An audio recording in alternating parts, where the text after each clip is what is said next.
the man.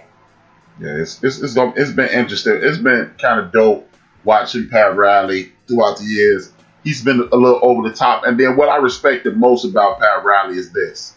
When he realized he was a bit much for the current modern day player, he stepped back and said, all right, well, y'all take over because I don't know how to talk to these new motherfuckers, and I've been and ran everybody away from Miami. With that being said, the National Football League is in the second week. From what I see, it's equally exciting. But one of the things that's been sticking out, I want y'all's opinion on this. As a matter of fact, I'll give my opinion first. I've been giving y'all opinions. Y'all take the floor first. A lot of people seem to believe, due to lack of training camp and things of that nature, this is the uptick in injuries. Me personally, I don't think it's an uptick in injuries. Now, notable names have been hurt, yes, but no doctor in the history of the world. And I remember when Derrick Rose blew out his ACL. They said, we don't know what causes this. And if doctors are saying they don't know what causes ACLs, I cannot attribute that to lack of training camp and things of that nature. I think it's just, hey, we going through COVID, ain't no crowds, they didn't have training camp, and anything that goes wrong, they're going to blame it on that. To that, you guys say what? I totally agree. In regards to, like you said, preseason was usually a time where folks didn't play and stuff like that, so they wouldn't play that many series days. But in regards to this, I mean, this might be one of them things where things just happen. Just happen. And it sucks. you know, a lot of the NFL camps was the equivalent to practice for college teams. I mean, they scrimmaged against each other. What they call it in college, the blue and white game or whatever. Right. You know, the Bears spring football. They scrimmaged against each other. Yeah, it was the equivalent of spring football, and you don't see these type of injuries when college football starts. I just think it's just a freak thing, man. Motherfuckers getting hurt. Now, the one with the 49ers, that one's kind of odd. You rarely see that many people go out, but I mean, I don't think it's lack of playing in preseason. I mean, the Bears didn't play a lot of their players last year in preseason, and didn't nobody get hurt. Right. Yeah, I mean, I think it was sloppy play. I think it was sloppy play. I don't think. Say, okay, no training day. But it's just like his injuries. I mean, as far as I know, you can get injured on every single play in football. Hey. As far as I knew. Yeah, I would agree with you, Joe. I would totally agree with you because I don't give a damn how much practice you have. When Saquon Barkley got hurt, only motherfucker could have stopped that was God. Right. And then like they attributing it. Just happened. They attributing it. Just his shoulder or his elbow before that play happened, though, man. Yeah, right. Ain't for the Booby Miles. You want to win, put Booby in. And he got hurt the next play. It's just, I hey, man. I hate to see Saquon go there. I mean, I'll put you like this. I was playing against somebody on both my fantasy teams. Hey, man. We ain't talking about no damn fantasy. All right. No, man. You don't. In regards to the actual because the people who listening to us don't give a damn about your fantasy team. Okay, so put it like this. I hate that Saquon Barkley went out. I hate it. No, I wasn't talking to you, Joe. I'm talking to him. But no, overall, I mean, like, you know, but I will say this. After Saquon went out, the Giants did show some restraint in regards to trying to get the ball moving. So I will give them the heart in regards to that. Well, they need to go to the general manager's office, wherever the Giants work at, and slap the hell out of him. Because how you draft one of the best young running backs in the league in the last 5 years, and you got your future depending on a damn quarterback, and y'all offensive line is 5 turnstiles, is beyond me. But the offensive line, that dude was making long runs. So did Barry Sanders. So I mean, I This dude Daniel Jones is on the run every third play. Well, he wasn't on the run every third play Sunday, but their pass rush is non-existent. Hey, I don't know what was going on with that. They played that. Hey, this is the first time in like 6 years I saw a Bears game live, and I was amazed. Well, amazed I was able to see it, not what I saw. That damn offensive line for the Giants is horrible, and that damn general manager needs the hell slapped out of him.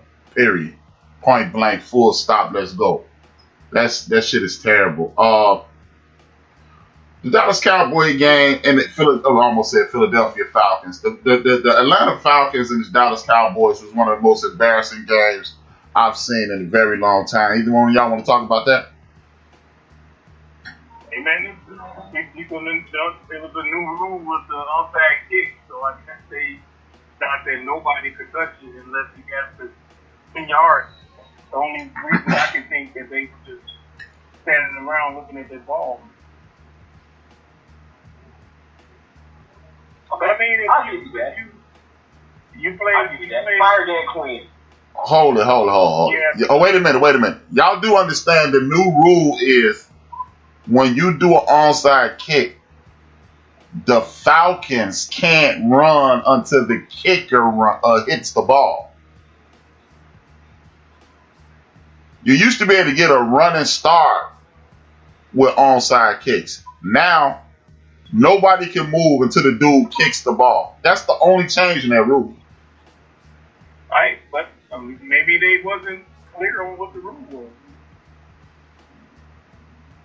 Because they was actually letting the ball go like it was a punt, and it was on the 2-yard line.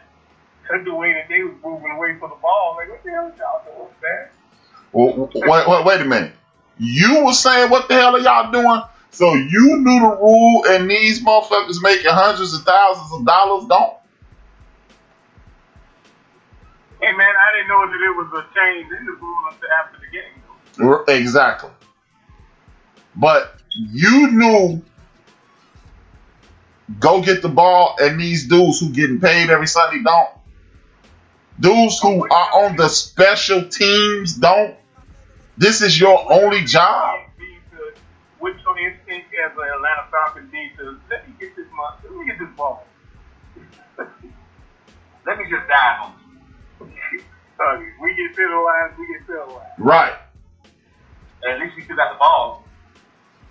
Or they'll have to re-kick it again. And there's no way in hell he will be able to kick that same kick again. Hey man, but you gotta give a shout out to Dallas for keeping their poise though, because they was turning the ball over left and right with some fumbles, even the Zeke fumble. And Atlanta was just like, hey, y'all ain't gonna get Calvin Ridley. Y'all know that he can catch, right? You know he's one of the best route runners in college, right? All right, man, what's going on there? Hey, Julio, just sit back, man. We got Calvin Ridley. They don't know. They don't have nobody they can stick. Like, come on, man. Like, what they playing? Like, 10 on 11 or something, man? Come on, man. See, that's why I call it one of the most embarrassing football games I've ever seen. You got coaches calling stupid ass plays. You got players not prepared to play professional football.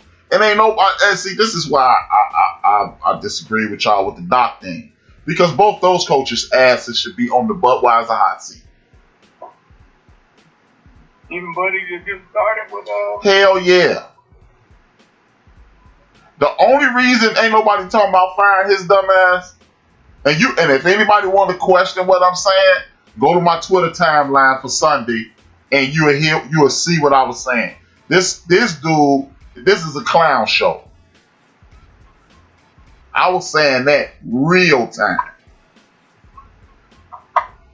This dude set out for a year in football, and that's what he came up with. The blooper reel.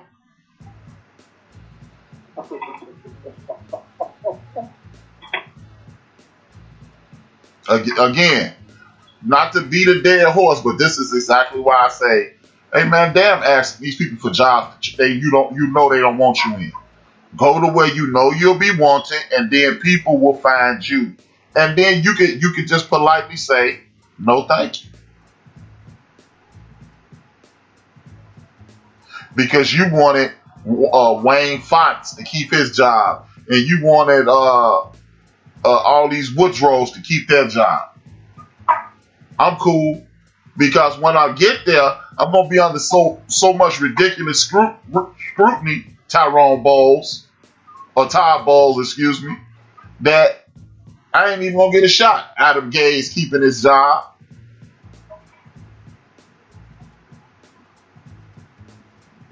But that's just me, man.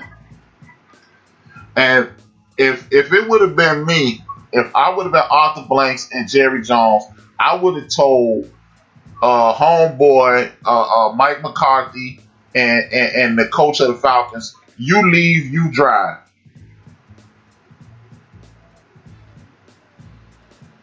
Y'all ain't got to come back to Dallas and Atlanta. We good. We could lose football games without you two buffoons.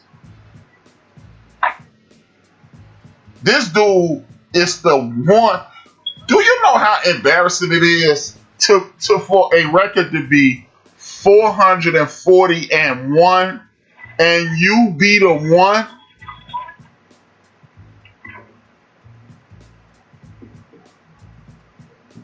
Every coach in the history of football preaches, if you don't turn on the football, we gonna win.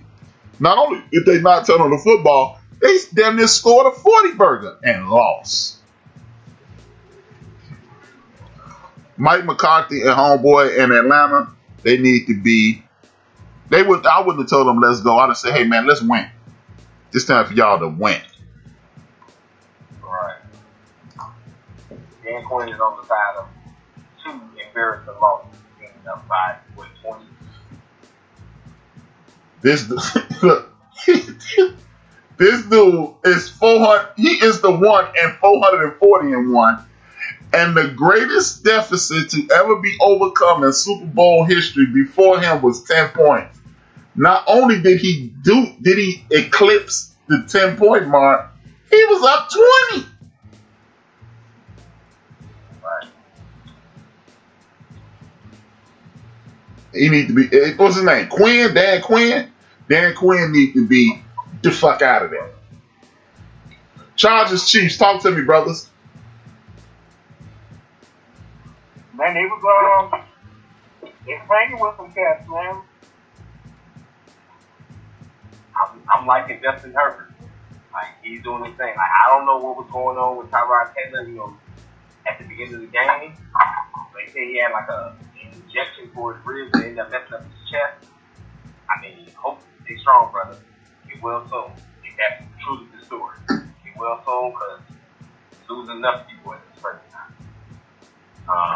But we gonna see what happens. I mean, because the Chargers able to stand formidable against the Chiefs. Of course, Mahomes, got to roll towards the end.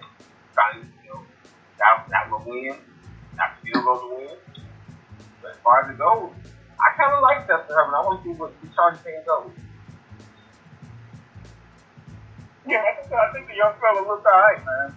I mean, they need to work on punching the ball in, and I don't know why teams have problems scoring. That seemed to be a problem league-wide, except for Packers and the fucking Raiders. The Packers and the Falcons. But do y'all think you should have went for it? It was like 4th and 3 in overtime, but to me, I don't think they should have, because they was on their side of the turf. I wouldn't have did that. I don't have a problem with anything Anthony Lynn did. That's just one of those we played our best and lost games. I would warn Joe, because Joe don't really watch football, college football. Don't bet your rent on that motherfucker Justin Herbert. I'm just letting